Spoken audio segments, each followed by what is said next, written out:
السلام علیکم ورحمۃ اللہ وبرکاتہ۔ کیسے ہیں سامعین ناظرین؟ امید کے خیر و عافیت سے ہوں گے۔ ہم دوبارہ حاضر ہیں آپ کی خدمت میں۔ ہم یہی گزارش کرتے ہیں کہ قرآن کی تفسیر کی دعوت سارے عالم میں پہنچانے کے لیے ہمارے یوٹیوب چینل کو ضرور سبسکرائب کریں۔ کوئی سوال ہے تو کامنٹ باکس میں پوچھیں اور ہماری ویڈیوز کو زیادہ سے زیادہ شیئر کریں تاکہ قرآن کا پیغام ساری دنیا میں عام ہو سکے۔ ناظرین، پچھلے درس میں ہم نے آیت نمبر 149 سورہ اعراف کی تفسیر تک مکمل کر لی تھی۔ آج کا درس انشاءاللہ شروع کریں گے ہم آیت نمبر 150 سورۃ الاعراف سے۔ اعوذ باللہ من الشیطان الرجیم، بسم اللہ الرحمن الرحیم۔ ولما رجع موسیٰ الی قومہ غضبان اسفا قال بئس ما خلفتمونی من بعدی اعجلتم امر ربکم والقى الواح واخذ براس اخیہ یجرہ الیہ قال ابن ام ان القوم استضعفونی وکادوا یقتلوننی فلا تشمت بی الاعداء ولا تجعلنی مع القوم الظالمین۔ اللہ کے نام سے جو بڑا مہربان نہایت رحم والا ہے۔ اور جب موسیٰ علیہ السلام غصہ اور رنج سے بھرے اپنی قوم کی طرف واپس آئے تو انہیں کہا، تم لوگوں نے میرے بعد بری جانشینی کی، تمہیں کیا جلدی پڑی تھی کہ اپنے رب کے حکم کا بھی انتظار نہ کیا؟ پھر تختیاں پھینک دیں اور اپنے بھائی کو سر سے پکڑ کر اپنی طرف کھینچنے لگے۔ ہارون علیہ السلام نے کہا، اے میرے ماں کے بیٹے، ان لوگوں نے مجھے کمزور سمجھا اور قریب تھا کہ مجھے مار ہی ڈالتے، لہذا دشمنوں کو مجھ پر ہنسنے کا موقع نہ دے اور مجھے ان ظالموں کے ساتھ شامل نہ کر۔ دیکھیے، اللہ رب العزت نے جب موسیٰ علیہ السلام کو کوہ طور پر بلایا اور تورات کا کمانڈ دیا، یعنی کہ اس کی ذمہ داری دی، اور وہ تختیوں پر لکھی ہوئی جو ہے وہ کلام تھا، تب یہ سارا واقعہ 40 دن تک چلتا رہا، اللہ سے کلام ہوتا رہا۔ اور یہ جو ہے موسیٰ علیہ السلام نے جب طور سے واپس تختیاں لے کر، اللہ کی کمانڈ لے کر، اللہ کے احکام لے کر کے جب طور سے اترے، نیچے آ کر دیکھا تو قوم جو ہے بت پرستی میں ملوث تھی۔ اور یہ دیکھ کر کے موسیٰ علیہ السلام کو اتنا رنج و غصہ آیا، کہنے لگے کہ میرے بعد تم لوگوں نے بڑی بری جانشینی کی۔ اور حضرت موسیٰ علیہ السلام کو پکڑ کر کے جو ہے اپنی طرف کھینچا، ان کے بالوں کو پکڑ کر کے کھینچا اور کہا، میرے بعد تو نے بڑی بری جانشینی کی تم لوگوں نے، ہاں؟ تو ہارون علیہ السلام نے جواب دیا، اے میرے بھائی، اے اللہ کے رسول موسیٰ کلیم اللہ، میں کمزور تھا، میں نے بہت سمجھایا اس کو، ان لوگوں کو اتنا سمجھایا بنی اسرائیل کو، مگر یہ لوگ سمجھے نہیں۔ عنقریب تھا کہ یہ لوگ مجھے مار ہی ڈالتے، میں کمزور تھا، لہذا مجھے دشمنوں کے سامنے ذلیل مت کر۔ اے میرے ماں کے بیٹے، مجھے دشمنوں کے سامنے ذلیل مت کر اور مجھے ان ظالموں میں شامل مت کر، میرا کوئی قصور نہیں تھا، میں پوری کوشش کیا۔ یہ جواب حضرت ہارون علیہ السلام نے حضرت موسیٰ علیہ السلام کو دیا۔ مفسرین بیان کرتے ہیں کہ حضرت موسیٰ علیہ السلام کو کوہ طور پہ ہی اطلاع مل چکی تھی کہ سامری نے بچھڑا بنایا ہے جس کی قوم کے بہت سے لوگوں نے عبادت شروع کر دی ہے، لہذا رنج اور غصہ طبیعت میں پہلے ہی تھا۔ حضرت ہارون علیہ السلام نے قوم کو اس حرکت سے باز رکھنے کی پوری کوشش کی۔ یہ ذکر سورۃ الطٰہٰ میں بھی آیا ہے۔ حضرت ہارون علیہ السلام حضرت موسیٰ علیہ السلام کے سگے بھائی تھے، مگر ان کا جذبہ عاطفت ابھارنے کے لیے حضرت ہارون نے یہ الفاظ استعمال کیے، یعنی کہ جب حضرت موسیٰ علیہ السلام غصے میں بھرے ہوئے جب آئے تو انہوں نے مخاطب کیا، کیا کیا؟ قال ابن امّا، یعنی کہ میرے اماں کے بیٹے، تاکہ وہ رشتہ داری کو سامنے رکھ کر کے کم سے کم مجھ پر غصہ نہ کریں، یہ کہہ کر کے انہوں نے ندا لگائی حضرت موسیٰ علیہ السلام کو۔ دوسرے مقام پہ یہ وضاحت ہے کہ حضرت ہارون علیہ السلام نے کہا کہ مجھے داڑھی اور سر سے نہ پکڑو، قوم تو میرے قتل کے در پہ تھی اور خانہ جنگی کا خطرہ تھا۔ جیسے کہ میں نے کہا کہ قوم اتنی بگڑ چکی تھی کہ مجھے قتل ہی کرنے والے تھے لوگ، اگرچہ میں بہت زیادہ ان پر سختی کرتا یا پریشر ڈالتا تو یہ لوگ مجھے کمزور پا کر کے مجھے مار ہی ڈالتے تھے۔ میں نے پوری کوشش کی تھی کہ یہ لوگوں کو اس بچھڑے کی عبادت سے دور رکھوں اور روکتے رہوں، مگر میں کمزور تھا، یہ لوگوں نے میری بات نہیں سنی، لہذا یہ میرا عذر ہے۔ حضرت ہارون علیہ السلام نے حضرت موسیٰ علیہ السلام کے سامنے اپنا عذر بیان کر دیا۔ آگے اللہ فرماتا ہے قال رب اغفر لی ولاخی وادخلنا فی رحمتک وانت ارحم الراحمین۔ موسیٰ علیہ السلام نے دعا کی، اے میرے رب مجھے اور میرے بھائی کو بخش دے اور ہمیں اپنی رحمت میں داخل فرما، ہاں تو ہی سب سے زیادہ رحم کرنے والا ہے۔ پھر حضرت موسیٰ علیہ السلام نے اللہ تعالیٰ سے دعا کی کہ اے اللہ تعالیٰ مجھے اور میرے بھائی کو بخش دے، ہاں اور جو ہے ہم پر رحم کر، تو بہت بڑا رحیم ہے، تو رحم کرنے والا ہے، یہ کہہ کر کے دعا مانگی۔ جب خضر غصہ رخصت ہوا اور احساس ہوا کہ اس معاملے میں بھائی پہ زیادتی ہو گئی ہے تو اللہ تعالیٰ سے معافی طلب کی، بھائی کے لیے بھی معافی طلب کی کہ شاید اس سے اس معاملے میں کوئی کوتاہی ہوئی ہو۔ بہرحال جب یہ غصہ ان کا ٹھنڈا ہوا موسیٰ علیہ السلام کا بھائی کے اوپر، تو اللہ تعالیٰ سے انہوں نے دعا کی کہ اللہ مجھے اور میرے بھائی کو معاف کر دے، تو بڑا رحیم اور کریم ہے۔ اللہ تعالیٰ کی صفات کا جو ہے حوالہ دے کر کے اللہ تعالیٰ سے دعا مانگی۔ آگے اللہ فرماتا ہے ان الذین اتخذوا العجل سینالہم غضب من ربہم وذلۃ فی الحیاۃ الدنیا وکذالک نجزی المفترین۔ اللہ نے فرمایا جن لوگوں نے بچھڑے کو الہ بنایا انہیں ضرور ان کے رب کا غضب ہوگا اور وہ دنیا کی زندگی میں رسوا ہوں گے، اور اللہ پر افطرا کرنے والوں کو ہم ایسے ہی سزا دیا کرتے ہیں۔ اللہ تبارک و تعالیٰ نے جواب میں کہا اللہ تعالیٰ کا غضب ہے، اللہ تعالیٰ غضبناک ہوا۔ اللہ کا غضب وہی تھا جس کا ذکر سورۃ البقرہ میں بھی ہوا۔ جنہوں نے یہ حرکت کی ہے انہیں قتل کیا جائے، قتل وہ لوگ کریں گے جو ان کو منع کرتے رہے، یعنی کہ جیسے میں نے اس سے پہلے بھی بیان کیا ہے سورۃ البقرہ میں اس کی تفصیلی تذکرہ، لمبا تذکرہ سورۃ البقرہ میں آیا ہے اس کا، کہ جو لوگ منع کرتے تھے اپنے لوگوں کو نا، کچھ لوگ بت پرستی کرتے تھے تو کچھ لوگ توحید پہ قائم تھے، تو انہی کے ماں رشتہ دار جو تھے، جو قریبی تھے، جن کو منع کیا جا رہا تھا، ان کا قتل وہی لوگ کریں گے جو منع کر رہے تھے، ہاں یعنی کہ اپنے ہی خاندان کے بھائی اگرچہ کر رہا ہے شرک اور بچڑے کو الہ بنا رہا ہے تو اس کا سگا بھائی یا اس کا رشتہ دار ہی اسے قتل کرے گا۔ یہ اللہ تبارک و تعالیٰ نے غضب نہ ہو کر کے حکم دیا، ہاں اور جو ہے اور جن لوگوں نے برے عمل کیے غضبناک ہوا اور افطرا، یعنی کہ اللہ تبارک و تعالیٰ یہ کہہ رہا ہے کہ بچڑے کی عبادت کرنا اللہ پر بہت بڑا افطرا ہے، ہاں اور یہ لوگ شرک کر کے اللہ تعالیٰ پہ جھوٹ باندھتے ہیں، افطرا کرتے ہیں شرک کر کے۔ اللہ تبارک و تعالیٰ یہی بیان کر رہا ہے۔ آگے اللہ فرماتا والذین عملوا السیئات ثم تابوا من بعدها وآمنوا ان ربک من بعدها لغفور رحیم۔ اور جن لوگوں نے برے عمل کیے پھر اس کے بعد توبہ کر لی اور ایمان لے آئے تو اس کے بعد تیرا رب یقیناً بخشنے والا رحم کرنے والا ہے، اور اس سزا کے بعد قیامت کو انہیں اس جرم پہ عذاب نہیں ہوگا۔ بنی اسرائیل کے لیے کفار کی اتنی مشکل صورت اس لیے عائد کی گئی کہ انہوں نے ایمان لانے کے بعد یہ حرکت کی اور انبیاء کی موجودگی میں شرک کیا، اور نہ عام حالات میں اللہ تعالیٰ سے سچے دل سے توبہ کرنا ہی کافی ہے۔ یعنی کہ اللہ تبارک و تعالیٰ یہ بیان کر رہا ہے کہ ان کی یہ قتل کرنے والا جو تھا نا، یہ ان کے گناہوں کے پاداش میں اللہ تبارک و تعالیٰ نے ان کو دنیا میں سزا دی، دنیا میں ہی ان کو سزا دی، اور اس جرم سے عذاب نہیں ہوگا، یعنی قیامت کے دن مفسرین کہتے ہیں کہ اس جرم کا عذاب ان کو نہیں ہوگا، سزا قیامت کے دن نہیں ہوگی، اور اللہ تعالیٰ بہت رحیم ہے اور بخشنے والا مہربان ہے۔ آگے اللہ تبارک و تعالیٰ فرماتا ہے وَلَمَّا سَكَتَ عَنْ مُوسَى الْغَضَبُ أَخَذَ الْأَلْوَاحَ وَفِي نُسْخَتِهَا هُدًى وَرَحْمَةٌ لِّلَّذِينَ هُمْ لِرَبِّهِمْ يَرْهَبُونَ۔ اور جب موسیٰ علیہ السلام غصہ فرو ہوا تو اس نے تختیاں اٹھا لیں، اور ان کی تحریر میں ان لوگوں کے لیے ہدایت اور رحمت تھی جو اپنے رب سے ڈرتے تھے۔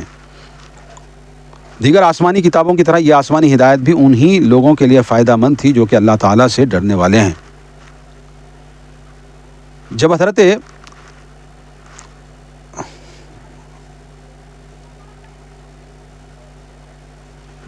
موسیٰ علیہ السلام کا غصہ، یعنی کہ پہلے تو یہ تختیاں انہوں نے چھوڑ دی، اللہ تبارک و تعالیٰ کی تختیاں چھوڑ دی، غصے میں غضبناک ہو گئے تھے۔ جب حضرت موسیٰ علیہ السلام ان مسائل سے فارغ ہوئے اور تختیاں اٹھائیں اور قوم کو ہدایت کی کہ ان کی روشنی میں اپنی زندگیاں گزارو، تو ان لوگوں نے حضرت موسیٰ پہ ہی بد اعتمادی کا اظہار کر دیا کہ یہ کیسی معلوم ہو کہ یہ تختیاں واقعی من جانب اللہ ہیں۔ اللہ فرماتا ہے کہ جب موسیٰ کا جو غصہ ہے، موسیٰ علیہ السلام ان کا غصہ جب فرو ہو گیا تو انہوں نے تختیاں اٹھائیں اور جو ہے قوم کو جو ہے ہدایت کا رستہ بتایا، اور اس میں جو اللہ تبارک و تعالیٰ کہتا ہے نا، اس میں اللہ تبارک و تعالیٰ کی طرف سے ہدایت اور رحمت تھی۔ ہاں وَاخْتَرَا مُوسَىٰ قَوْمَهُ 70 رَجُلًا لِمِيقَاتِنَا فَلَمَّا أَخَذَتْهُمُ الرَّجْفَةُ قَالَ رَبِّ لَوْ شِئْتَ أَهْلَكْتَهُم مِّن قَبْلُ وَإِيَّايَ أَتُهْلِكُنَا بِمَا فَعَلَ السُّفَهَاءُ مِنَّا إِنْ هِيَ إِلَّا فِتْنَتُكَ تضل بها من تشاء وتهدي من تشاء انت ولینا فاغفر لنا وارحمنا وانت خیر الغافرین۔ اللہ تبارک و تعالیٰ فرماتا ہے اور ہماری طے شدہ میعاد کے لیے موسیٰ نے اپنی قوم سے 70 آدمی چن لیے۔ پھر جب انہیں زلزلے نے آ لیا تو موسیٰ نے عرض کی کہ اے میرے رب، اگر تو چاہتا تو اس سے پہلے انہیں اور مجھے بھی ہلاک کر سکتا تھا۔ کیا تو ہم سب کو اس لیے ہلاک کرتا ہے جو ہم میں سے کچھ احمقوں نے کیا؟ کیا یہ تیری ایک آزمائش تھی جس سے تو جسے چاہے گمراہ کرتا اور جسے چاہے ہدایت دکھا دیتا ہے؟ تو ہمارا سرپرست ہے، لہذا ہمیں معاف فرما اور ہم پر رحم فرما، اور تو بہترین معاف کرنے والا ہے۔ اب یہاں پر اللہ تبارک و تعالیٰ نے جو ہے، اب اللہ تعالیٰ کو بہت سخت غصہ جب ہوا، اللہ تعالیٰ جو غضبناک ہوا، تو اللہ تبارک و تعالیٰ نے حکم دیا کہ 70 نمائندے منتخب کر کے اپنے ساتھ کوہ طور لے آؤ۔ بعض مفسرین کہتے ہیں کہ یہ لوگ بچھڑے کی عبادت کے جرم کی معافی کے لیے آئے تھے۔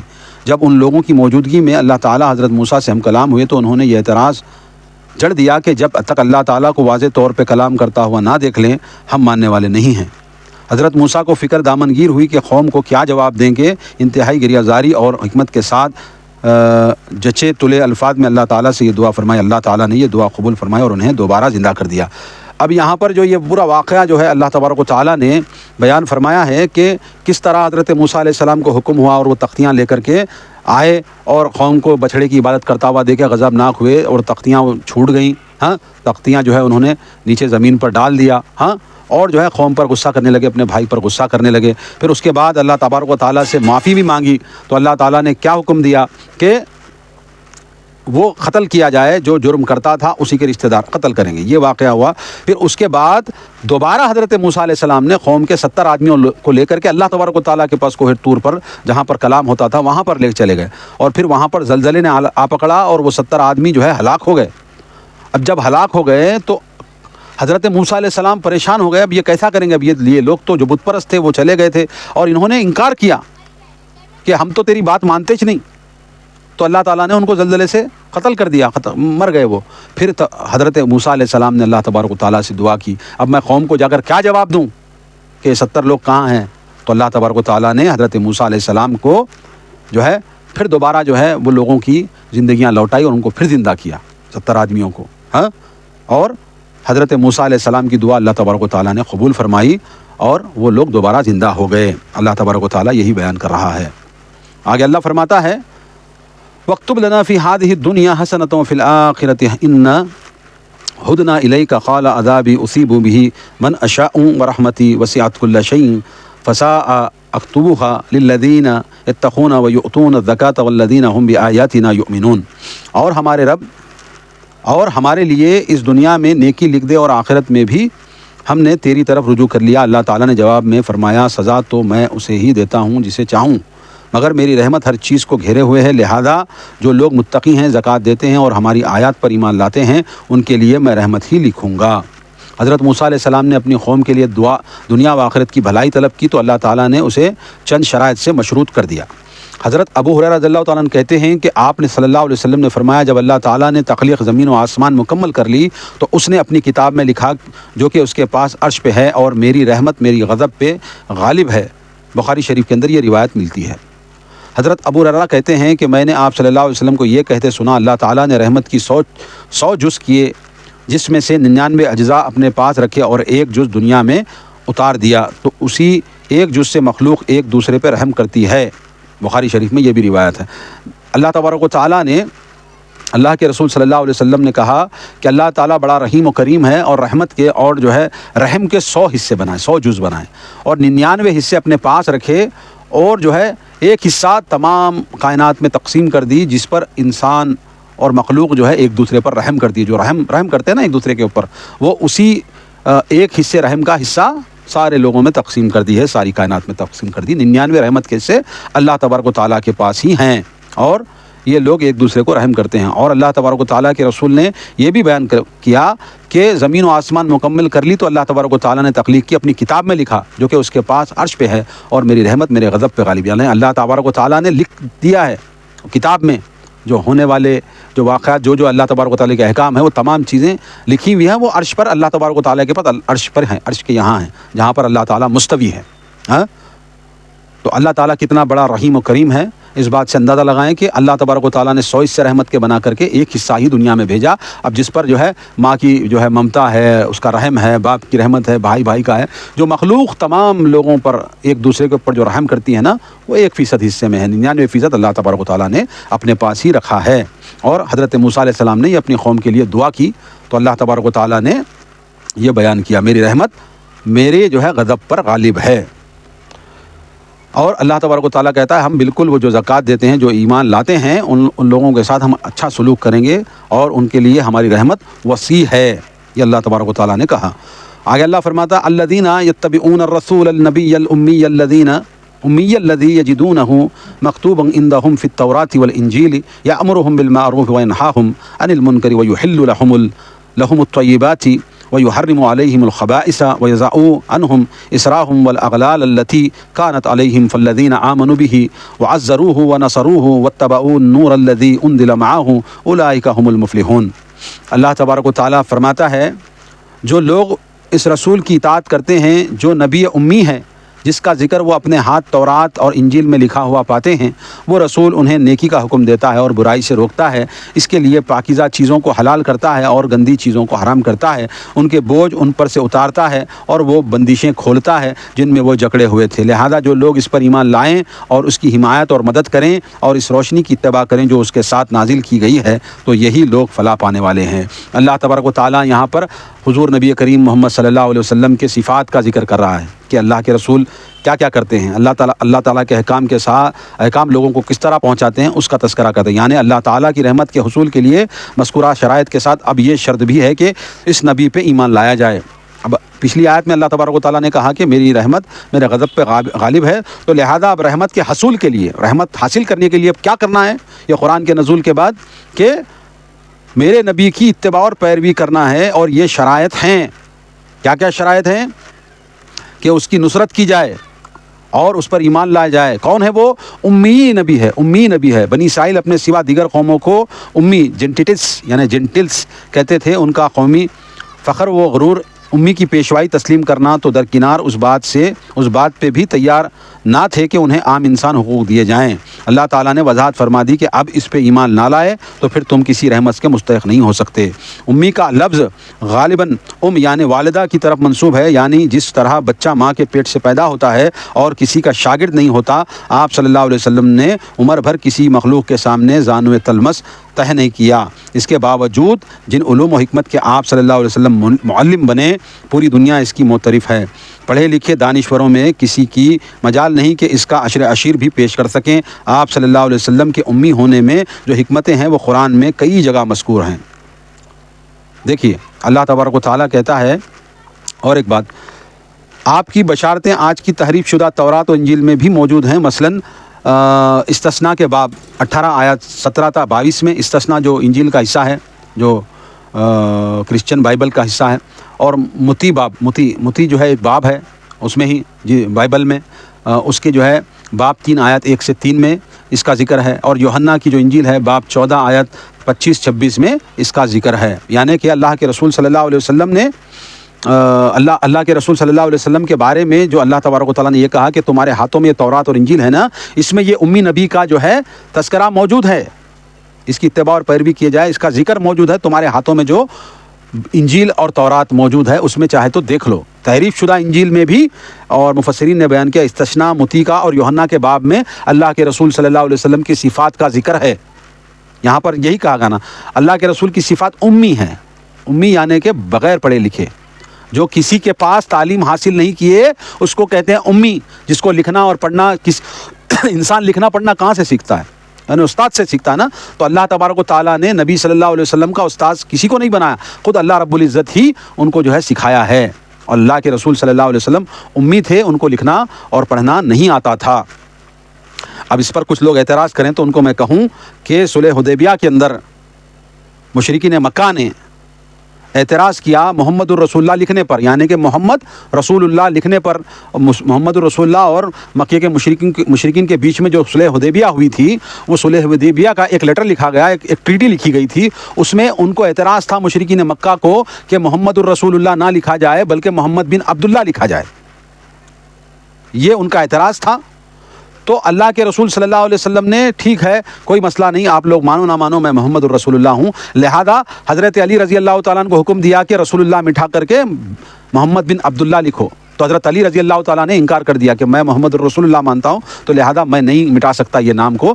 تو اللہ کے رسول صلی اللہ علیہ وسلم نے پوچھا کہ وہ الفاظ کہاں ہیں، تو ان کو بتایا گیا کہ رسول اللہ یہاں پر ہے۔ تو وہ رسول اللہ کو اللہ کے رسول صلی اللہ علیہ وسلم اپنے ہاتھوں سے مٹائے، یعنی اللہ کے رسول پوچھے کہ وہ کہاں پر لکھا ہوا ہے، تو وہاں پر جو ہے اللہ کے رسول نے مٹایا اپنے ہاتھوں سے، اور وہاں پر بن عبداللہ لکھانے لگایا۔ تو اس سے واضح ہوتا ہے کہ اللہ کے رسول صلی اللہ علیہ وسلم کسی استاذ کے پاس لکھنا پڑھنا نہیں سیکھے، ان کو لکھنا پڑھنا نہیں آتا تھا، تحریر بھی نہیں آتی تھی اور تحریر کو پڑھنا بھی نہیں آتا تھا، کیونکہ اللہ تبارک و تعالیٰ نے یہ بلند کلام واضح کیا ہے، اور ان کو امی بغیر استادوں کا، یعنی کہ کوئی اللہ کے رسول صلی اللہ علیہ وسلم کا استاد نہیں ہے، اس کو امی کہا گیا ہے۔ تو یہ جو یہود و نصارہ جو قوم تھی نا، کہ یہ لوگ اپنے آپ کو بڑے پارسا، بڑے جو ہے پڑھے لکھے سمجھتے تھے، تو اللہ تبارک و تعالیٰ نے حضور صلی اللہ علیہ وسلم کو یہ خطاب دے کر کے، یہ جو ہے القاب دے کر کے امین نبی، کیا کہا اللہ کے رسول صلی اللہ علیہ وسلم کے بارے میں؟ اے یہود و نصارہ الذین یتبعون الرسول النبی الامی الذی یجدونہ مکتوبا عندہم فی التوراۃ والانجیل۔ اللہ کے رسول صلی اللہ علیہ وسلم کے بارے میں اللہ تعالیٰ نے کہا کہ تم یہ امی نبی کے بارے میں، تمہارے پاس جو تورات اور انجیل ہے نا، اس میں بھی ذکر ہے، جا کے اٹھا کر کے دیکھ لو، اگرچہ تم اس پر ایمان نہیں لاؤ گے تو تم فلاح نہیں پاؤ گے، اور اس کی تم مدد کرو۔ اور یہ کیا کہتا ہے اللہ کے رسول صلی اللہ علیہ وسلم، کیا حکم دیتے ہیں؟ حکم بھی بتا رہا ہے اللہ تعالیٰ، یأمرہم بالمعروف وینہاہم عن المنکر ویحل لہم الطیبات ویحرم علیہم الخبائث، کہ اللہ کے رسول صلی اللہ علیہ وسلم کیا کہتے ہیں، کیا حکم دیتے ہیں؟ نیکی کا حکم دیتے ہیں اور برائی سے روکنے کا حکم دیتے ہیں، برائی سے خود بھی رکیں اور نیکی کا حکم دیں، اور برائی سے بچنے کا حکم اللہ کے رسول صلی اللہ علیہ وسلم دیتے ہیں۔ اور کیا کہتے ہیں؟ اور یہ بھی حکم دیتے ہیں کہ اللہ کے رسول تمہارے لیے جو حلال چیزاں، جو پاکی چیزاں ہیں، اس کو حلال کرتے ہیں، جو تم اپنے آپ کو جکڑ لیے تھے وہ حلال چیزوں پر بھی تم اپنے آپ کو روکے رکھے تھے، اور اللہ کے رسول صلی اللہ علیہ وسلم حلال چیزوں کو تمہارے پر حلال کرتے ہیں، اور جو خبیث چیزیں، جو بری چیزیں ہیں، وہ تم پر حرام کرتے ہیں۔ وَيَضَعُ عَنْهُمْ إِصْرَارَهُمْ وَالْأَغْلَالَ الَّتِي كَانَتْ عَلَيْهِمْ وَآمِنُوا بِهِ وَعَزَّرُوهُ وَنَصَرُوهُ۔ اور اللہ تبارک و تعالیٰ کہہ رہا ہے یہ صفات اللہ کے رسول صلی اللہ علیہ وسلم کے بیان کرنے کے بعد ان کے بوجھ ان پر سے اتارتا ہے، اور نبی صلی اللہ علیہ وسلم کیا کرتے ہیں کہ لوگوں اپنے آپ پر جو بوجھ ڈالے ہوئے تھے نا، یہ کھانا نہیں کھانا، یہ کرنا نہیں کرنا، یہ سارے بوجھ ان کے ذہنوں میں تھے نا، اس کو اللہ کے رسول صلی اللہ علیہ وسلم نے اتارا ہے، اتار کر کے ان کے بوجھ کو ہلکا کیا ہے، اور حلال کو حلال، حرام کو حرام اللہ کے رسول صلی اللہ علیہ وسلم نے بتا دیا ہے۔ لوگوں کے اوپر یہ بوجھ پڑا ہوا تھا، اور وہ بندشیں کھولتا ہے جن میں وہ جکڑے ہوئے تھے، اور جو یہ اپنے آپ کو بہت سارے خبیث چیزوں میں جو مبتلا تھے نا، یہود و نصارہ اور یہ دنیا تاری، وہ جکڑ کھولتے ہیں اللہ کے رسول صلی اللہ علیہ وسلم۔ اللہ کے رسول صلی اللہ علیہ وسلم کی یہ بھی صفت ہے، لہذا جو لوگ اس پر ایمان لائیں اور اس کی حمایت اور مدد کریں اور اس روشنی کی اتباع کریں جو اس کے ساتھ نازل ہوئی ہے، اس کی بھی جو ہے اتباع اور پیروی کریں، اور کیا کریں؟ اللہ کے رسول صلی اللہ علیہ وسلم کی حمایت بھی کریں، اور اس کی نصرت بھی کریں، اور اس کی مدد بھی کریں، اور اس روشنی کی، یہ قرآن جو اللہ کے رسول صلی اللہ علیہ وسلم کے لیے نازل ہوا ہے تمام امت کے لیے، اس کی بھی اتباع اور پیروی کریں اور اس پر ایمان لائیں۔ اللہ تبارک و تعالیٰ کہتا ہے، اور یہی لوگ فلاح پانے والے ہیں، جو ایسا کریں گے یہی لوگ فلاح پانے والے ہیں۔ اللہ تبارک و تعالیٰ نے یہی بیان کیا ہے۔ تو اس سے پتہ چلتا ہے کہ بہت سارے جو ہے یہود و نصارہ میں ایسی چیزیں تھیں جو جائز تھیں، مگر اپنے آپ پر ان لوگوں نے حرام کیا، اور جو خبیث چیزیں تھیں انہوں نے اپنے آپ پر جائز کر لیا تھا۔ تو اللہ کے رسول صلی اللہ علیہ وسلم اس کی بندشوں کو اللہ تعالیٰ کی فضل و کرم سے کھولتے ہیں، جیسے کہ اب آگے آ رہا ہے، قل یا ایھا الناس انی رسول اللہ الیکم جمیعا الذی لہ ملک السماوات والارض لا الہ الا هو یحیی ویمیت فآمنوا باللہ ورسولہ النبی الامی الذی یؤمن باللہ وکلمتہ واتبعوہ لعلکم تہتدون۔ اللہ تبارک و تعالیٰ فرماتا ہے، آپ کہہ دیجئے لوگوں، میں تم سب کی طرف اس اللہ کا رسول ہوں جو آسمانوں اور زمین کی سلطنت کا مالک ہے، اس کے بغیر کوئی الہ نہیں، وہی زندہ کرتا اور مارتا ہے، لہذا اللہ اور اس کے رسول نبی الامی پر ایمان لاؤ، جو اللہ اور اس کے ارشادات پر ایمان لاتا ہے، اور اسی کی اتباع کرو، امید ہے کہ تم ہدایت پالو گے۔ اللہ تبارک و تعالیٰ کیا کہتا ہے کہ یہ امی نبی، اے اللہ کے رسول آپ کہہ دیجئے کہ میری اتباع اور پیروی کرو۔ میں کون ہوں؟ میں امی ہوں جس کا تذکرہ تمہارے پاس ملتا ہے، اور میں نے یہ سارے احکام اللہ کے فضل و کرم سے اللہ کی جو ہے پیروی کرتے ہوئے تم تک پہنچائے ہیں، تو اتباع کرو کہہ دو، اور وہی زندہ کرتا ہے۔ اللہ تبارک و تعالیٰ ہی واحد ہے اور تمہارا الہ اس کے علاوہ کوئی نہیں ہے، وہی زندہ کرتا ہے، وہی بھی مارتا بھی ہے اور زندہ کرتا بھی ہے، اور اسی کے ہاتھ میں زمین و آسمان کی سلطنتیں ہیں۔ اللہ تبارک و تعالیٰ اکیلا واحد جو ہے مالک و مختار ہے، اسی کے ہاتھ میں سلطنتیں ہیں۔ اب یہ اس پر جو ہے اس کی اتباع اور پیروی کرو اور اس کی مدد کرو اس ضمن میں، جیسے کہ اللہ تبارک و تعالیٰ جو ہے یہ پیروی کرنے کا حکم دیتا ہے نا۔ اب اس میں مفسرین نے کچھ باتیں بیان کی ہیں، جیسے اونٹ کا گوشت اور گائے بکرے کی چربی وغیرہ جو کہ بنی اسرائیل کی شریعت میں ممنوع تھی، یا جیسے ان کے ہاں قتل کے لیے صرف قصاص کا قانون تھا اور معافی کی صورت نہ تھی۔ اللہ کے رسول صلی اللہ علیہ وسلم یہ جو بندشیں تھیں نا، یہ یہود و نصارہ کی بندشیں، اس میں کیا تھا، اونٹ کے گوشت اور گائے بکری کی چربی وغیرہ اپنے آپ پر یہ حرام کر چکے تھے، حالانکہ وہ چیز حلال تھی، اور ان کے پاس آج بھی وہ لوگ اونٹ کا گوشت نہیں کھاتے، اونٹ کو حرام سمجھتے ہیں وہ لوگ۔ میں نے بہت سارے اس چیزوں سے پڑھا ہے، ذرائع سے معلوم کیا ہے، یہ لوگ اونٹ کو جو ہے حلال نہیں سمجھتے، جبکہ اللہ تبارک و تعالیٰ نے اونٹ کے گوشت کو حلال کیا ہے، اور بکری کی چربی اور گائے کی چربی، بیل کی چربی، جو یہ کیٹلز کی جو چربی ہے، یہ بھی اپنے آپ پر یہ لوگ حرام کر لیے تھے۔ اللہ تعالیٰ نے یہ بندشیں بھی محمد الرسول اللہ کی طرف سے کھول دیں۔ یعنی آپ کی رسالت کسی علاقہ یا قوم یا وقت کے لیے نہ تھی، بلکہ قیامت تک کے لیے ہر علاقہ اور قوم کے لیے آپ صلی اللہ علیہ وسلم رسول ہیں۔ ہر رسول اور نبی سب سے پہلے خود اپنی نبوت و رسالت پہ ایمان لاتا ہے، یہ رسول بھی اللہ اور اس کے کلمات، ہدایت و ارشاد پہ ایمان لا چکے ہیں۔ دیکھیے یہاں پر یہی بات بتائی جا رہی ہے کہ جو بھی نبی گزرے ہیں نا محمد رسول اللہ سے پہلے، وہ تمام نبی پہلے خود اپنی رسالت پر ایمان لاتے ہیں، پھر لوگوں کو دعوت دیتے ہیں۔ تو یہ رسول صلی اللہ علیہ وسلم بھی کوئی خاص خطے کے لیے نہیں ہیں، جیسے بنی اسرائیل ایک خاص قوم تھی، موسیٰ علیہ السلام اور عیسیٰ علیہ السلام، داؤد علیہ السلام، زکریا، یحییٰ، یہ جتنے بھی بنی اسرائیل کے جو نبی گزرے ہیں نا، رسول و نبی، یہ لوگ صرف بنی اسرائیل کے لیے نبی تھے، سارے کائنات کے لیے نبی نہیں بنائے گئے تھے، مگر اللہ کے رسول محمد صلی اللہ علیہ وسلم ساری کائنات کے لیے رسول بنائے گئے۔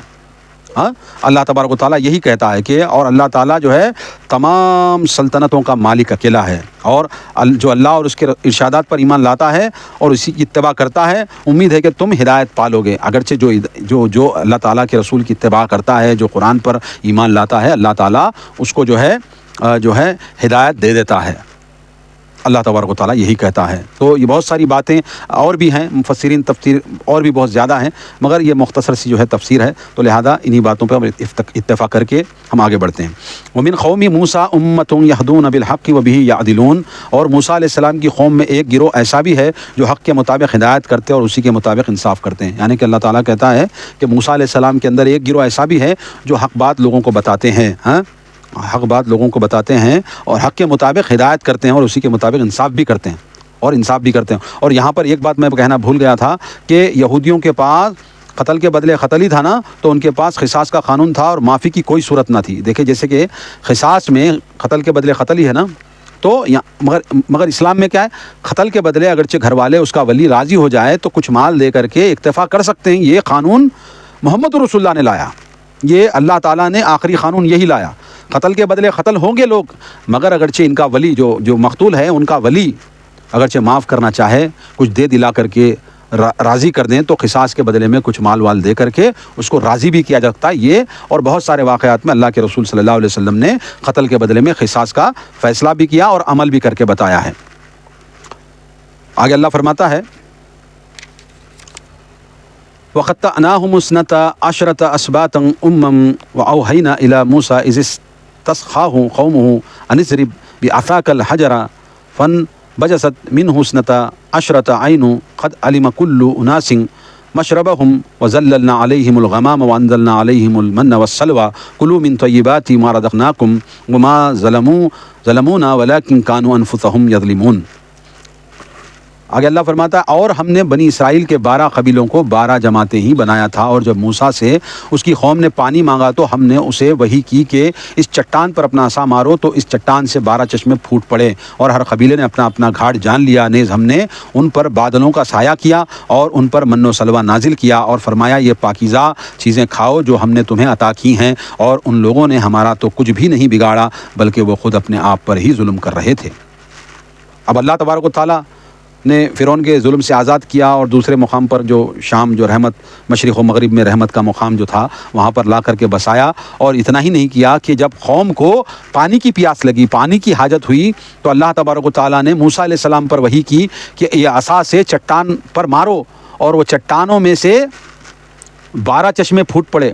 اب یہ بنی اسرائیل 12 قبیلوں میں بٹی ہوئی تھی نا, تو لہذا ہر قبیلے کے لیے اپنا اپنا گھاٹ مقرر کر دیا, ہر قبیلہ اپنے اپنے گھاٹ سے پانی لے گا. یہ اللہ تعالیٰ نے ان کے لیے رحمت بھیجی تھی. اور یہ بھی کہا تھا کہ بادلوں کو سایہ کیا. اب دھوپ کی تپش سے بچانے کے لیے بنی اسرائیل کے اوپر جو ہے بادلوں سے سایہ کیا ہے اللہ تعالیٰ نے, یہ بھی نعمت بنی اسرائیل کو دی گئی تھی. اور جو ہے من و سلوہ اتارا اور من و سلوہ نازل کیا. من و سلوہ کھانے پینے کی چیز تھی, کھانے کی چیز تھی, وہ اللہ تبارک و تعالیٰ نازل کرتا تھا ان کو. اب اس کے بارے میں بہت ساری تفصیل موجود ہے.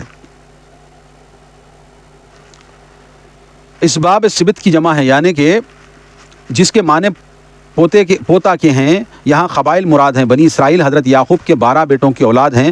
حضرت یعقوب علیہ السلام کا نام اسرائیل تھا. ان 12 بیٹوں کی اولاد سے 12 قبیلے وجود میں آئے تھے, جن پہ حضرت موسیٰ علیہ السلام نے 12 نقیب یعنی محافظ مقرر کیے, جس کی ذمہ داری یہ تھی کہ وہ ان کی دینی تربیت کا خیال رکھیں, اس کے علاوہ روزمرہ کے مسائل پہ نظر رکھیں.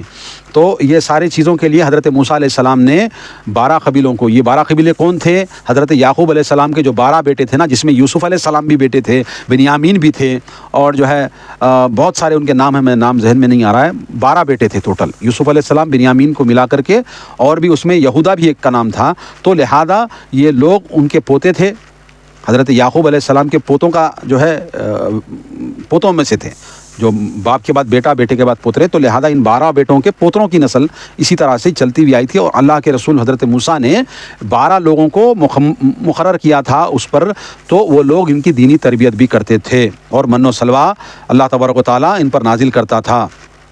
من و سلوہ یعنی کہ پرندوں کا گوشت وغیرہ اور ایسی کوئی چیز تھی, بہرحال وہ جو بغیر محنت کے اللہ تبارک و تعالیٰ ان پر دے دیتا تھا. بادلوں سے سایہ کرتا تھا, پانی مانگے تو پانی کے 12 چشمے دے دیا, من و سلوہ نازل کیا. بہت ساری جو ہے اللہ تعالیٰ نے نعمتیں گنوائی ہیں, مگر یہ قوم جو ہے اتنی جاہل قوم ہے, یہ ساری چیزوں کو ٹھکرا دی ہے اور یہ ظالم لوگ بن گئے. اللہ فرماتا ہے وَإِذْ قِيلَ لَهُمُ اسْكُنُوا بِهَٰذِهِ الْقَرْيَةَ وَكُلُوا مِنْهَا حَيْثُ شِئْتُمْ وَقُولُوا حِطَّةٌ وَادْخُلُوا الْبَابَ سُجَّدًا نَغْفِرْ لَكُمْ خَطِيئَاتِكُمْ سَنَزِيدُ الْمُحْسِنِينَ. اور جب بنی اسرائیل سے کہا گیا اس بستی میں آباد ہو جاؤ اور یہاں جہاں سے جی چائے کھاؤ اور دعا کرتے رہو کہ ہمیں معاف کر دے, اور دروازے میں سجدہ کرتے ہوئے داخل ہونا تو ہم تمہاری خطائیں معاف کر دیں گے اور اچھے کام کرنے والوں کو زیادہ بھی دیں گے. دیکھیے یہاں پر اللہ تبارک و تعالیٰ جو ہے بنی اسرائیل کو جب اللہ تعالیٰ نے ارض مقدسہ کی بشارت دی کہ یہ زمین تمہارے لیے لکھی جا چکی ہے تو وہاں داخل ہو جاؤ, تو اس قوم نے بزدلی اور سرکشی دکھائی اور شان کریمی میں گستاخی کرتے ہوئے نہ صرف وہاں جانے سے انکار کر دیا بلکہ کہہ دیا اے موسیٰ تم اور تمہارا رب جاؤ اور قتال کرو, ہم تو یہاں بیٹھے رہیں گے. یہ سورۃ المائدہ میں اللہ حکم دے رہا ہے کہ جاؤ, یہ مقدس سرزمین, یہ شام کی, یہ فلسطین کی, یہ ساری مقدس اور اللہ کی رحمت سے بھری ہوئی سرزمین جو ہے, یہاں جا کر آباد ہو جاؤ. تو یہ لوگ کیا کہنے لگے موسیٰ کو, جس کا ذکر سورۃ المائدہ میں گزر چکا ہے کہ تم اور تمہارا رب جاؤ, جا کر کے وہ وہاں جا کے رہو, ہم نہیں جاتے, ہم بیٹھے رہیں گے. یہی پس منظر ذہن میں تازہ کرنے کے لیے سورۃ المائدہ کی آیت 21 سے 26 بھی دیکھ لے سکتے ہیں. چنانچہ سزا کے طور پہ بنی اسرائیل پہ صحرائے سینا, جسے میدان تہیہ بھی کہتے ہیں, 40 سالہ سرکردانی مسلط کی گئی. یاد رہے کہ اس وقت بنی اسرائیل لاکھوں کی تعداد میں تھے. خوراک, پانی اور سایہ تینوں ان کی بنیادی ضروریات تھیں. ان میں ایک چیز بھی اگر انہیں میسر نہ آتی تو ان کی موت واقع ہو جاتی. پانی کے لیے حضرت موسیٰ علیہ السلام کے عصا کی ضرب سے 12 چشمے جاری کیے گئے تھے تاکہ پانی کے مسئلے میں کوئی فساد نہ پیدا ہو. کھانے کو من و سلوہ اتارا گیا. من ایک میٹھی چیز تھی جو کہ دھنیے کی بیج جیسی تھی اور رات کو اوس کی شکل میں نازل ہوتی. سلوہ بٹیر کی قسم کے پرندے تھے جنہیں یہ لوگ بھون کر کباب بنا کر کھاتے. سایہ کے لیے بادل کا انتظام کر دیا. غور فرمائیے اگر ایسا انتظام کسی بادشاہ کو بھی کرنا پڑے تو 40 سال تک کے لیے کتنی لاگت سے یہ بندوبست ہوتا ہے. یعنی اللہ کہتا ہے کہ ہم نے کیسی کیسی نعمتیں دی ہیں. 2 منٹ آگے بتاؤں گا.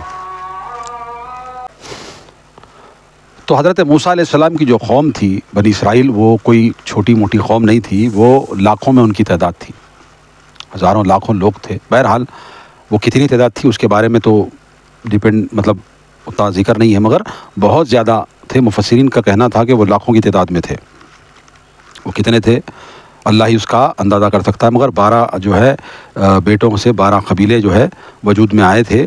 اور جو انتظام 40 سال تک, کیونکہ اللہ تبارک و تعالیٰ نے جو حکم دیا تھا کہ فلاں بستی میں جاؤ, شام میں وہاں پر جا کر آباد ہو, تو یہ لوگ انتظار مطلب نہیں کرے, تو اللہ تبارک و تعالیٰ نے 40 سال تک ان کو یہی جنگلوں بیابانوں میں جو ہے گزارنے لگایا.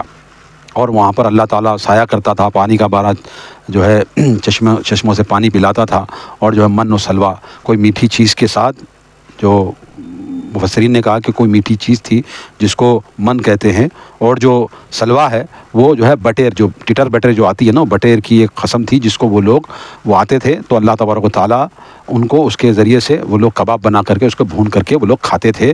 اور آج کے زمانے بھی کوئی بہت بڑا بادشاہ اپنے آپ کو سمجھتا ہے تو یہ روزانہ یہ چیز بھی نہیں کھلا سکتا پوری رعایا کو. اور اللہ تعالیٰ نے 40 سال تک یہ لوگوں پر رحم کیا, اور جو ہے 40 سال تک یہ لوگ اسی طرح بیابانوں میں بھٹکتے رہے. تو اللہ تبارک و تعالیٰ اس لیے بار بار جو ہے تذکرہ کرتا ہے, یا بنی اسرائیل اذکروا نعمتی التی انعمت علیکم وانی فضلتکم. یہ جو آیت ہے نا, یہ بار بار آپ نے سنا ہوگا اور دیکھا ہوگا قرآن مجید میں, یہ بار بار یاد دلاتا ہے اللہ تبارک و تعالیٰ کہ ہم نے کیسے فضل کیا. یاد کرو ان فضائل کو, ان جو ہے ہم نے فضیلت بخشی تمام عالم پر تم لوگوں کو, اور ہم نے نعمتیں دی, نعمت من و سلوہ اتارا. اور یہ ساری چیزیں اللہ تبارک و تعالیٰ بیان کرتا ہے دیگر آیتوں میں بھی. تو بہرحال یہ لوگ اتنا سب کچھ کرنے کے باوجود بھی یہ لوگ ظالم لوگ تھے, اور یہ جو ہے اچھے کام کرنے والے نہیں تھے. اور اللہ تعالیٰ جو ہے بار بار معاف کرتا گیا یہ لوگوں کو, پھر بھی یہ لوگ جو ہے نہیں مانتے گئے. آگے اللہ فرماتا ہے فبدل الذین ظلموا منہم قولا غیر الذی قیل لهم فارسلنا علیہم رجزا من السماء بما كانوا یظلمون. مگر ان میں سے جو ظالم تھے انہوں نے وہ بات ہی بدل ڈالی جو ان سے کہی گئی تھی, پھر اس کے نتیجے میں ہم نے ان پر آسمان سے عذاب بھیج دیا کیونکہ وہ ظلم کیا کرتے تھے. دیکھیے اللہ تبارک و تعالیٰ نے جو باتیں جو حکم دیا اس کو انہوں نے بدل ہی دیا. ہم نے یہ نعمتیں ان سے نہیں روکیں بلکہ خود ہی یہ پیاز اور دالیں وغیرہ مانگنے لگے. حضرت ابو ہریرہ رضی اللہ تعالیٰ عنہ کہتے ہیں کہ آپ صلی اللہ علیہ وسلم نے فرمایا, بنی اسرائیل کو حکم دیا گیا تھا کہ شہر کے دروازے میں جھک کر داخل ہوں اور زبان سے حتتہ کہیں, یعنی گناہوں کی بخشش مانگے, لیکن وہ اپنی سورینوں کے بل گھسٹتے ہوئے داخل ہوئے اور حتتہ کی بجائے حبتہ فی الشعرا, دانہ بالی کے اندر کہنے لگے. بخاری شریف میں یہ روایت ہے. اکثر مفسرین نے اس بستی کا نام ایلا یا ایلات بتایا ہے, کچھ مفسرین نے مدین بتایا ہے. بہرحال اللہ تبارک و تعالیٰ نے ان کو ایک مقام پر جانے کے لیے کہا کہ وہاں پر جب بھی اس باپ کے اس شہر کے اندر تم داخل ہو تو سجدہ کرتے ہوئے جانا, اور یہ دعا کرتے ہوئے جانا کہ اللہ کی بخشش مانگتے ہوئے جانا. یہ الفاظ تھا حتتہ, اس طرح کے کچھ الفاظ تھا, مگر انہوں نے وہ بات ہی بدل ڈالی. انہوں نے کیا کہا, دانہ بالی کے اندر, حبتہ فی الشعرا یہ کہا. بہرحال یہ لوگ بات ہی بدل ڈال کر کے اللہ کے عذاب کو یہ لوگوں نے دعوت دی. ہاں, اور اس بستی کا نام مفسرین کہتے ہیں کہ وہ ایلا تھا یا ایلات تھا, اور کچھ مفسرین نے اس کو مدین بھی کہا ہے, اس بستی کا نام جس میں داخل ہونے کا حکم اللہ تبارک و تعالیٰ نے دیا. اس کے بعد آسمانوں سے اللہ تبارک و تعالیٰ نے عذاب بھیج دیا سزا کے طور پہ. طاعون نے عالیہ, ایک روایت کے مطابق اس میں 70,000 یہود مر گئے. دیکھیے یہاں پر اللہ تبارک و تعالیٰ نے طاعون وائرس بھیج دیا. طاعون یعنی کہ طاعون کیا ہوتا ہے, طاعون ایک ایسی بیماری ہے جس سے انسان کے جسموں پر پھوڑے اڑ جاتے ہیں, اور وہ اس کا جو ہے پورے جسم کے اندر باہر سب پھوڑے ہو جاتے ہیں, اور وہ بخار میں رکھ کر کے مر جاتا ہے. اور یہ مفسرین نے کہا کہ 70,000 لوگ تو خالی اس طاعون سے مرے تھے. تب 70,000 لوگ جو ہے وہ روایتوں کو جمع کیا ہے تو اس کے مطابق 70,000 لوگ مرے تھے. تو اب لوگوں کی تعداد کتنی تھی یہ دیکھ لے سکتے ہیں, یعنی کہ لاکھوں میں ہی تھے لوگ, کوئی ہزاروں میں نہیں تھے. 70,000 تو خالی مر رہی, پھر بچ بھی جا رہے نا, تو یہ لوگ لاکھوں میں تھے ان روایت کی بنا پر. اور اتنے سارے لوگوں کو اللہ تبارک و تعالیٰ 40 سال تک من و سلوہ کھلاتا رہا, اور یہ سب واقعات ہوتے رہے, بادلوں سے سایہ کرتا رہا. مگر یہ ظالم قوم اللہ کے کہے ہوئے جو ہے الفاظ کو ہی یہ بدل ڈال کر کے, اللہ تعالیٰ کہتا ہے کہ سجدہ کرتے ہوئے زمینوں میں داخل ہو جاؤ, مگر یہ لوگ سورین کے بل, اپنے چوچڑوں کے بل جو ہے گھسیٹتے ہوئے اس طرح چل کر کے بات ہی بدل ڈال دی. اتنے کمینے لوگاں تھے یہ لوگ بنی اسرائیل کے. اللہ تعالیٰ ان کو غارت کرے ابھی بھی. بہرحال اللہ تبارک و تعالیٰ آگے فرماتا ہے وَسَأَلَهُمْ عَنِ الْقَرْيَةِ الَّتِي كَانَتْ حَاضِرَةَ الْبَحْرِ إِذْ يَعْدُونَ فِي السَّبْتِ إِذْ تَأْتِيهُمْ حِيتَانُهُمْ يَوْمَ سَبْتِهِمْ شُرَّعًا وَيَوْمَ لَا يَسْبِتُونَ لَا تَأْتِيهِمْ كَذَلِكَ نَبْلُوهُمْ بِمَا كَانُوا يَفْسُقُونَ. اور ان سے اس بستی کا حال بھی پوچھیے جو سمندر کے کنارے واقع تھی۔ وہ لوگ سبت ہفتے کے دن احکام الہی کی خلاف ورزی کرتے تھے۔ سبت کے دن تو مچھلیاں سینہ تان کر پانی پر دائر ہوتیں اور ہفتے کے علاوہ باقی دنوں میں غائب رہتی تھیں۔ اسی طرح ہم نے انہیں ان کی نافرمانیوں کی وجہ سے آزمائش میں ڈال رکھا تھا۔ غالباً یہ بستی وہی ایلا یا ایلات ہے یا مدین ہے۔ سبت یعنی ہفتہ بنی اسرائیل کے لیے متبرک دن تھا اور اس دن انہیں دنیاوی کام کاج منا تھا، یعنی کہ اللہ تبارک و تعالیٰ فرماتا ہے کہ اس مقام پر جو ایلات تھا، وہ مقام پر جب ان کی آبادی بچ گئی تو اللہ تبارک و تعالیٰ نے وہ جو تالاب تھا، وہ جو دریا تھا، وہ جو سمندر تھا، وہاں پر جو ہے یہ حکم دیا تھا کہ ہفتے کے روز، سبت کے روز تم لوگ شکار نہیں کرنا، صرف اللہ تبارک و تعالیٰ کی عبادت کرنا۔ مسلمانوں کے لیے سب سے بہترین دن جمعہ کا دن ہے نا، اس طرح یہودیوں کے لیے ہفتے کا دن تھا، وہ مسلمانوں کے لیے جمعہ کا دن مقرر کیا ہے۔ اس طرح ہفتے کے دن وہ لوگوں کو صرف عبادت کے لیے مختص تھا وہ دن، اور اس دن کو شکار نہیں کرتا تھا۔ اس دن کیا ہوتا تھا کہ جو سمندر کی جو تالاب کی مچھلیاں ہیں نا، سینہ تان کر کے اوپر آ جاتی تھی، ہاں، بے خوف ہو کر اوپر تیرتی تھیں، اور باقی کے 6 دن جو ہے وہ غائب رہتی تھی۔ مگر ان ظالموں نے اللہ کے حکم کو ٹھکرایا اور جو ہے ہیلے بہانے تلاش کر کے اس حکم کو بھی اللہ تبارک و تعالیٰ کے توڑا انہوں نے۔ غالباً جو ہے وہ باتیں آگے آئیں گی، انشاءاللہ وہ باتیں آگے آئیں گی۔ جو ہے اب کے لیے، آج کے لیے بس اتنا ہی کافی ہے۔ سورۃ الاعراف کی آیت نمبر 163 تک ہم نے آج کا درس مکمل کر لیا ہے۔ بہت ساری باتوں کو ہم نے سیکھا ہے اور انشاءاللہ آگے بھی سیکھیں گے، تو ہم یہی گزارش کرتے ہیں آج کا درس جو ہے 150 نمبر کی آیت سے لے کر کے 150 نمبر کی آیت سے لے کر کے 163 نمبر کی آیت تک ہم نے آج کا درس مکمل کر لیا ہے۔ تو لہذا ہم یہی گزارش کرتے ہیں کہ یہ قرآن کا پیغام ساری دنیا میں عام کرنے کے لیے اردو ہندی بول چال کے اندر آپ لوگ ہمارے چینل کو سبسکرائب کریں۔ کچھ سوال ہے تو سوال پوچھیں کامنٹس میں، زیادہ سے زیادہ ویڈیوز کو شیئر کریں، لائک کریں، ہمارے سوشل میڈیا کے اکاؤنٹس کو فالو کریں۔ انسٹاگرام، فیس بک پر بھی ہم جو ہے یہ ویڈیوز بنا کے ڈالتے ہیں، چھوٹی چھوٹی کلپس وغیرہ، اس کو بھی جو ہے نا دیکھیں، اس کو بھی شیئر کریں۔ تو مجھے دیں اجازت، آج کے لیے بس اتنا ہی، پھر ملیں گے اگلے درس میں انشاءاللہ، جب تک کے لیے رخصت دیں۔ السلام علیکم ورحمۃ اللہ وبرکاتہ۔